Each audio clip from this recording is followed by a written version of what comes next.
Salut chers économistes, cette série de vidéos est consacrée à l'explication de la matière de la microéconomie. Tout précisément, la théorie de la production et celle des coûts, que l'on vous enseigne habituellement au deuxième semestre. Mais il convient de faire un petit pas en arrière en s'arrêtant un peu sur les deux approches micro et macro et essayer dans la mesure du possible de les discerner et de tracer la ligne de démarcation entre les deux.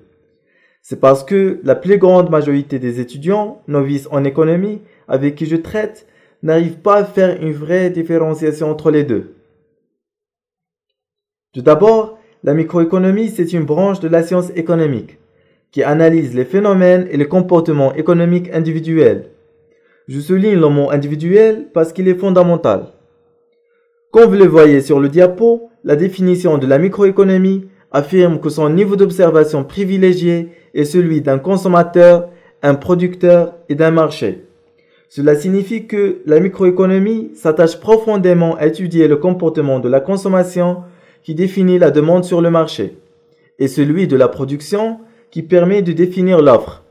Et par confrontation de ces deux éléments, c'est-à-dire l'offre et la demande, s'explique la formation des prix sur un marché. S'agissant de la consommation, la microéconomie analyse ce comportement en tenant compte d'un consommateur, c'est-à-dire une unité, et pas un ensemble de consommateurs à l'échelle d'une nation ou d'une région. Ce consommateur peut être une seule personne ou un ménage. Le dit ménage désigne l'ensemble de personnes vivant sous le même toit et qui prennent leurs décisions de consommation en commun. Ainsi, la dépense d'un ménage égale l'ensemble des dépenses des personnes qui constituent ce ménage. C'est pourquoi un ménage est également considéré comme un seul consommateur. Pareillement, la microéconomie analyse la production en prenant en considération un producteur, une entreprise, c'est-à-dire encore une fois une unité. Par ailleurs, la microéconomie étudie plus particulièrement comment ces agents économiques, que ce soit consommateurs ou producteurs, déterminent leur choix en fonction de leurs revenus ou leur budget. La microéconomie est basée sur le principe de la rationalité, et la rationalité économique signifie que les agents économiques agissent conformément à leurs préférences et qu'ils utilisent les meilleurs moyens pour les atteindre. Selon cette définition, la rationalité signifie l'existence de deux éléments essentiels, à savoir la cohérence. Ça veut dire l'agent économique ne doit pas faire un choix qui contrarie ses prédilections et ses préférences. Et le deuxième élément désigne l'efficacité. C'est le fait de déployer les meilleurs moyens pour atteindre les objectifs désirés. Je vais vous donner un exemple simple qui va vous illustrer le schéma. Supposons que je suis un consommateur et je veux acheter un pantalon de marque X, sans pour autant dépasser un budget limité par exemple à 200 dirhams. En me baladant sur le marché, je suis tombé sur un vendeur qui est à son rôle rationnel, qui va me convaincre et par la suite me vendre un pantalon présentant certaines qualités, disons similaires à celle de X, à 200 dirhams, mais d'une autre marque Y. Dans ce cas, je suis loin d'être rationnel. Je suis pas rationnel, même si j'ai pas dépassé les 200 dirhams, j'ai pas acheté ce que je veux exactement. Ce qui fait la notion de cohérence n'est pas vérifiée.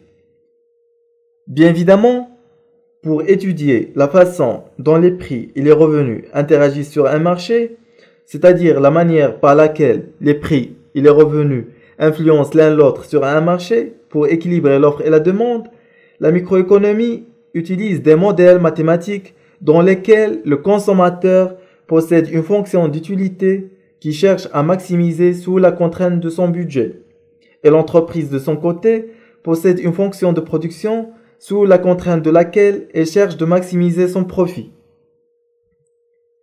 La microéconomie se distingue de la macroéconomie qui étudie des phénomènes économiques globaux, l'agrégation des comportements individuels, en d'autres mots, la sommation des comportements individuels.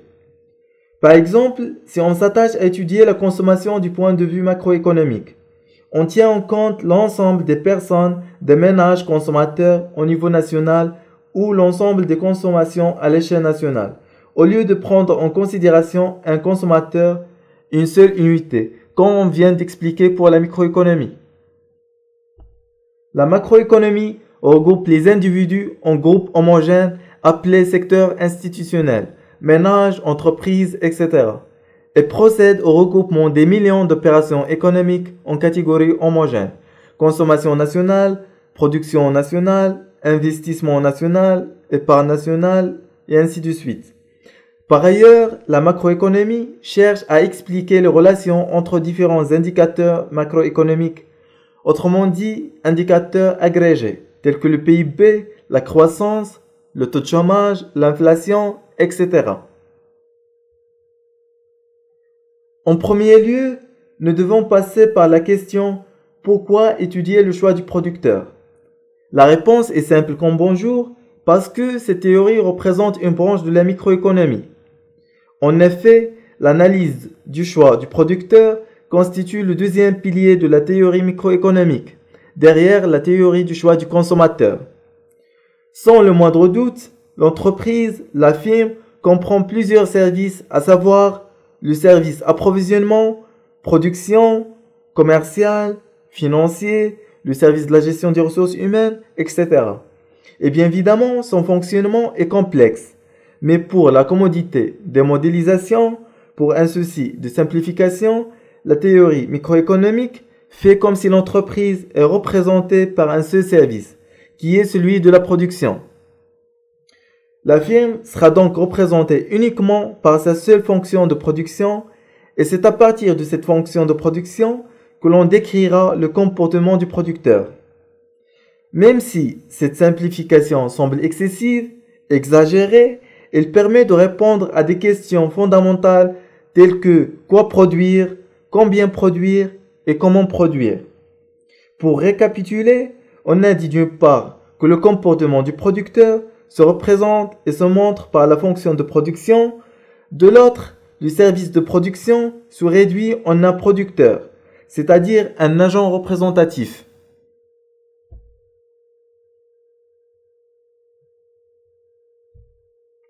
Concernant les facteurs de production, que l'on appelle également les inputs, sont les biens et services utilisés par le producteur dans l'objectif de fabriquer un produit destiné à la satisfaction de nos besoins. De nombreux facteurs sont utilisés dans l'activité productive, la terre et les ressources naturelles, le travail, que ce soit physique ou intellectuel, le capital matériel et immatériel, etc. On distingue généralement deux grandes catégories de facteurs de production, les facteurs fixes et les facteurs variables. Quant aux facteurs fixes, sont des facteurs dont le producteur ne peut modifier les quantités durant la période sur laquelle est réalisée la production.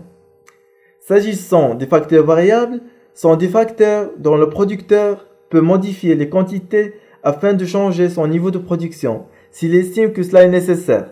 Par exemple, les matières premières, les heures supplémentaires, l'énergie, etc. Généralement, à court terme, le capital est fixe, parce qu'il est difficile à modifier et risqué financièrement. Prenons l'exemple d'une librairie.